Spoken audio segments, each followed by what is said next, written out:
সচিবালয়ে আগুন, ৭ সদস্যের তদন্ত কমিটি গঠন। আমাদের ব্যর্থ করার এই ষড়যন্ত্রে বিন্দু পরিমাণ ছাড় দেওয়া হবে না বলে হুঁশিয়ারি দিলেন আসিফ মাহমুদ।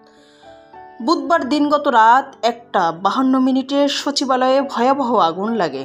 6 ঘন্টা পর আজ বৃহস্পতিবার সকাল 8:05 দিকে আগুন নিয়ন্ত্রণে আনে ফায়ার সার্ভিস ও সিভিল ডিফেন্স। তবে এরপরেও ভবনের কিছু জায়গায় আগুনের অস্তিত্ব ছিল।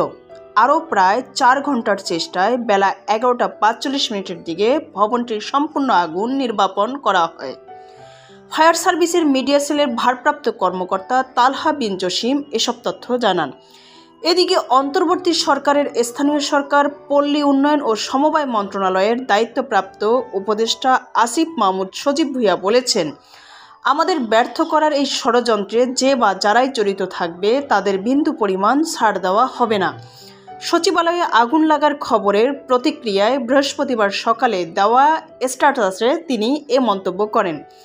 সূত্রের খবর, সচিবালয়ের 7 নম্বর ভবনের আগুন লাগার ঘটনায় 7 সদস্যের একটি তদন্ত কমিটি গঠন করেছে সরকার।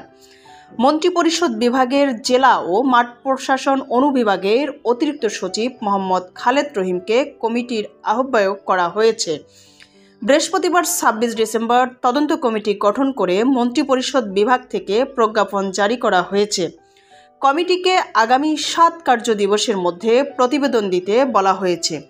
এদিকে আসিফ মাহমুদ তার ফেসবুক আইডিতে দেওয়া স্ট্যাটাসে লিখেছেন, স্থানীয় সরকার, পল্লী উন্নয়ন ও সমবায় মন্ত্রণালয়ের বিগত সময়ে হওয়া অর্থ লোপাট, দুর্নীতি নিয়ে আমরা কাজ করেছিলাম। কয়েক হাজার কোটি টাকা লোপাটের প্রমাণও পাওয়া গিয়েছিল। আগুনে কী পরিমাণ ক্ষতি হয়েছে এখনও জানা যায়নি। আমাদের ব্যর্থ করার এই ষড়যন্ত্রে যে বা যারাই জড়িত থাকবে তাদের বিন্দু পরিমাণ ছাড় দেওয়া হবে না। প্রতিবেদন ও কণ্ঠ TISPUT ডিজিটাল ডেস্ক, আমার সোনার দেশ, ঢাকা।